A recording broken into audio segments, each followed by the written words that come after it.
ये संसार जो है ना, जिस संसार के पीछे तुम दौड़ रहे हो,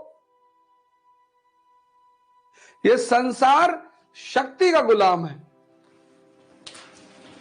से तुम्हारी आज स्थिति है, ऐसे कभी मोदी जी की भी रही होगी। कोई पूछता नहीं रहा होगा, लोग गाली देते रहे होंगे, ताना मारते रहे होंगे, और आज तुम क्या कर रहे हो? तुम संसार के पीछे भाग रहे हो। ये तुमको लोड ही नहीं ले रहा, तुम इसके पीछे भागो, इसके। ध्यान करो, योग करो, पढ़ो, और मां बाप का सम्मान करो। ये चार तुम अपने जीवन का प्रियम्बल बना लो। ये चार तुम अपने जीवन का प्रियम्बल बना लो। प्रियम्बल, उद्देशिका, कि मैं ध्यान करूंगा, मैं योग करूंगा, मैं पढ़ूंगा और मां बाप का सम्मान करूंगा। और ये डेली शपथ उठाओ। कल IAS बनोगे तो शपथ लोगे ना भारत के संविधान की, तो आज ही भारत के संविधान की शपथ लो कि मैं अवध ओझा योग करूंगा, मैं अवध ओझा प्रतिदिन ध्यान करूंगा, मैं अवध ओझा प्रतिदिन पढ़ूंगा, और मैं अवध ओझा अपने माता पिता का सम्मान करूंगा। बस दिशा चेंज हो गई। 6 महीना लगेगा पंडित जी। सब पंडित हैं इस देश में, जो पढ़ रहा है वो पंडित, और जो पढ़ते पढ़ते जाग जाएगा वो ब्राह्मण। Example doctor Ambedkar. मैं डॉक्टर अंबेडकर को इसीलिए बहुत मानता हूं, बहुत। और एक चीज उनकी जो मेरे दिल में इम्प्रिंट है, न्यूटन का चौथा लॉ देने वाले आदमी है डॉक्टर अंबेडकर, कि दुनिया में जितने भी लोग परेशान हैं, दमित हैं, शोषित हैं, वो शिक्षा की तरफ चले गए, पढ़ें। लोगों ने कहा काहे भैया? अरे बोले शिक्षा शेरनी का दूध है, भैंस का नहीं, गाय का नहीं, शेरनी का। जो पिएगा वो दहाड़ेगा। मैं जब मोदी जी की तारीफ करता हूं व्यक्तिगत तौर पर, तो कई बार लोगों को बहुत कष्ट होता है। मोदी जी से हमारी पटीदारी है, हमारा मकान कब्जा किए, कि जमीन लिए छीने जा रहे हैं, लोगों ने वोट दिया, वो प्रधानमंत्री है, उसमें मैं क्या करूं?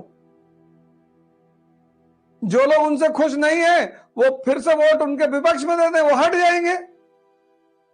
लेकिन व्यक्तिगत तौर पर मैं उनको बहुत मानता हूं, क्योंकि संघर्ष,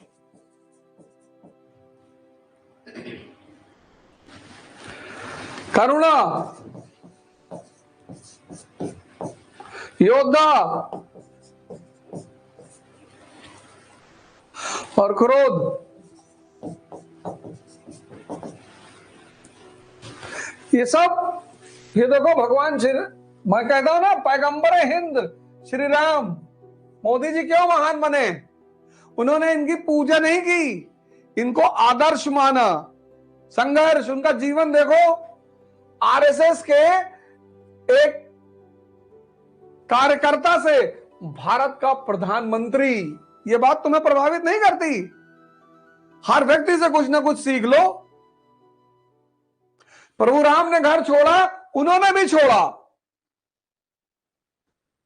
करुणा। टर्की का मुद्दा देख लो, इतना लोग उनसे कहते हैं, ये देखो नरेंद्र मोदी RSS के कार्यकर्ता से PM, हालांकि वो कहते हैं मैं चाय बेचता था, पर मैं नहीं मानता। वो सपनों के व्यापारी हैं, सपना दिखना भी जानते हैं और सपना दिखाना भी जानते हैं। देख लो टर्की वाले मुद्दे पे, कि मुसलमानों से नफरत करते हैं, योद्धा हैं, बिना मेंबर ऑफ पार्लियामेंट बने प्रधानमंत्री।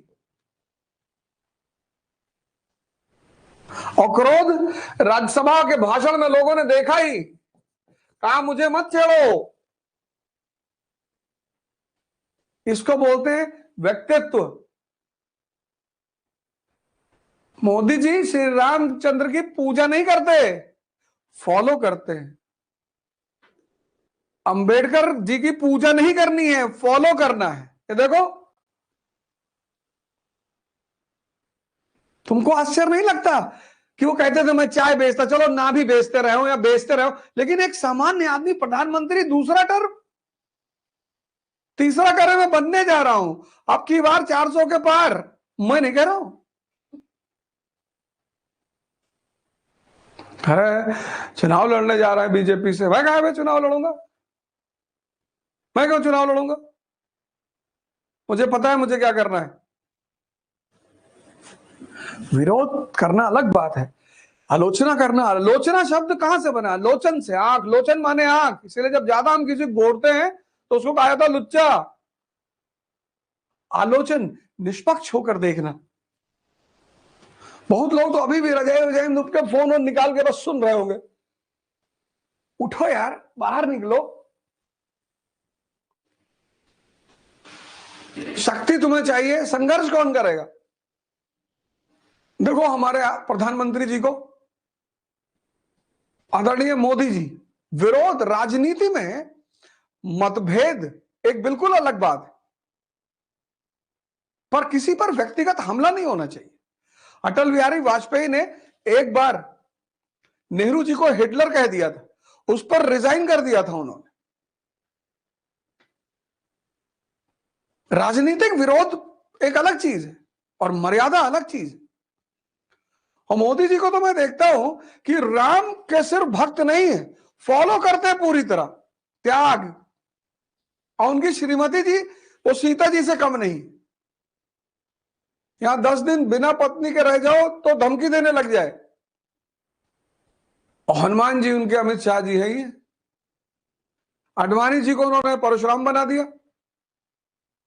टर्की में इतना उनको बोला जाता है, टर्की में भूकंप आया, मैं आदरणीय प्रधानमंत्री जी को बहुत बहुत धन्यवाद कहना चाहता हूं, बहुत बहुत, क्या मदद भेजी उन्होंने, कि मतभेद एकदम अपनी जगह है, जहां मानवता की बात आएगी वहां भारत का प्रधानमंत्री दुनिया में सबके साथ खड़ा हुआ है। और इस बात के लिए उन्हें सबको उन्हें शुक्रिया कहना चाहिए, सीखना चाहिए उनसे। और राम की तरह शबरियों के साथ बैठे हुए हैं। बनारस गए, जितने वर्किंग कम्युनिटी के लोग थे उनके बीच कुर्सी हटा के जाके बैठ गए। सिर्फ बुरा पक्ष ही देखना बहुत बड़ी बात नहीं होती, और बुराई तो कोई है ही नहीं, राजनीति है, नीतियां बन रही हैं, या तो वो नीतियां आपको अच्छी लगती है नहीं अच्छी लगती, लेकिन इसके लिए कोई भी व्यक्ति मर्यादा का उल्लंघन नहीं करेगा।